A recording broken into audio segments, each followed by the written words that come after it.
الرحمن الرحيم قل حضور وتوایا ان الذين بشك هاغ کسان یفترون چتړي چې جوړي على الله فالله باندې الكذب دروغ لا يفلحون کامیاب بنشي متاع فی الدنیا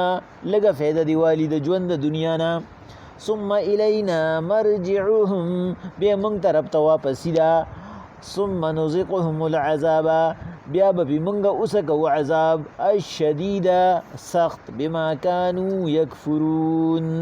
فسبب د کفر د دی واتلو علیهم نبأ نوح حضور اولول پدی باندې واقعا د نوح علیہ السلام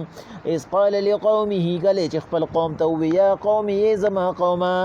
ان کان کبر علیکم مقامی کجری پتا سو باندې سخت لګي زما تبلیغ وتذکیری نصیحت بآیات الله د آیاتونو د الله فعلى الله توکلت ما په الله باندې اعتماد کړی دی فاجمعوا امرکم تاسو خپل مکر راغون کې وشرکاءکم او خپل شریکانان راولې ثم لا يكن امركم عليكم عمه بیا مال مهلت مرا کوي ثم اغزو الیا بیا چې سکوي نو کې ولا تنظرون ما ته مګوره فان تولیتم کچریتا سنمنه فما سالتکم من اجر زه خو ستاسو نه تپوس نه کومه د مزدورې ان اجریا الا علی الله زما مزدوری خو په الله ده و امرت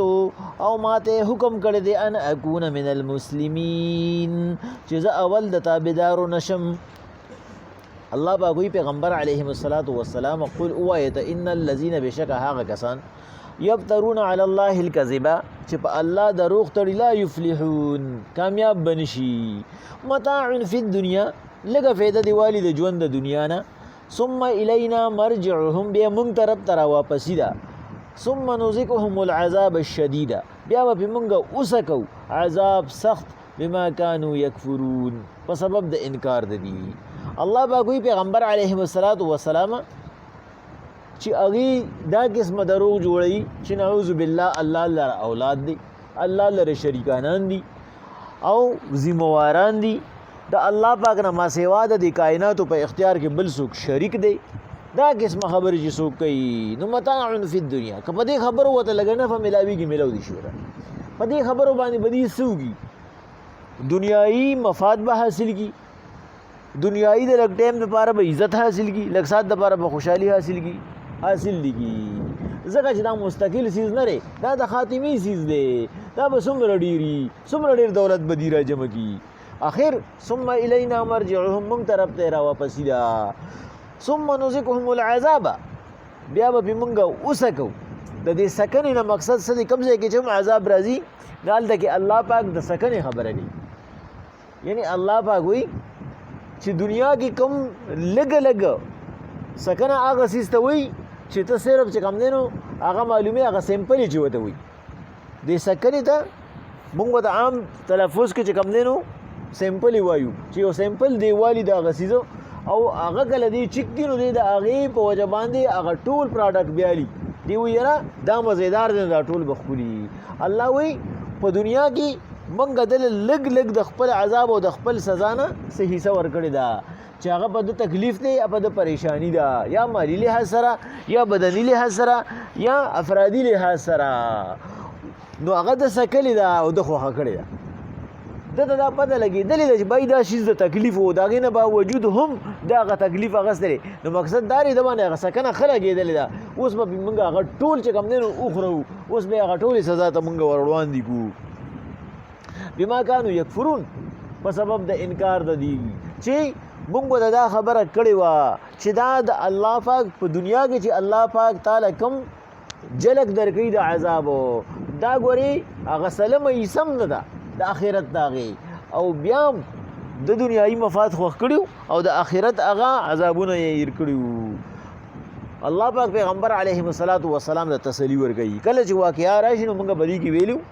چې کله پیغمبر صلی الله علیه وسلم ته یا اریو پیغمبر ته چې الله واقعیا ذکر کوي نو تفسیر حقانی وي یو ډیر معتبر تفسیر دی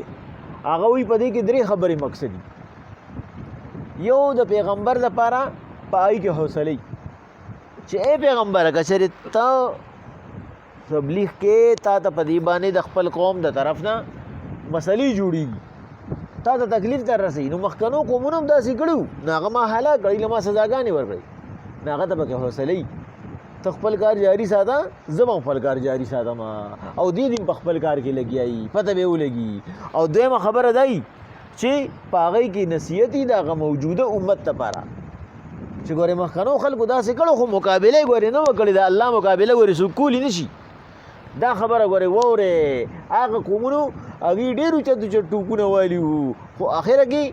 بیا یې څه وکړو بیا اکه الله ته زاري فریاد کول چې کوم سره یې مقابله کوله نو هغې ته نصیحت وي تاسو سم شئ او په درېیم کې عبرت وي چې هغې سم نه شو هغې له موږ سزا ورکړه هغې هم نشان عبرت کړو نو ګورې تاسو به هم نشان عبرت شئ نو په دې کې موږ ویلي چې په دې کې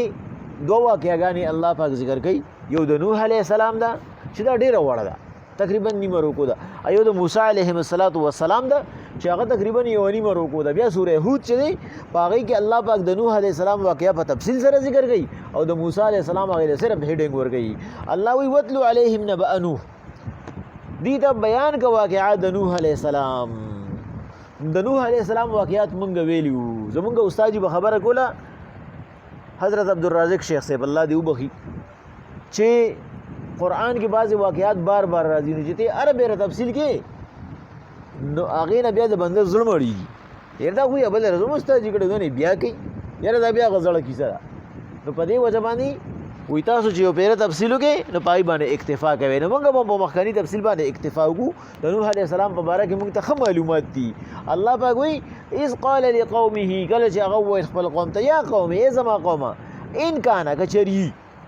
کبر علیکم په تاسو باندې ډېره سخته او ګرانه مقامي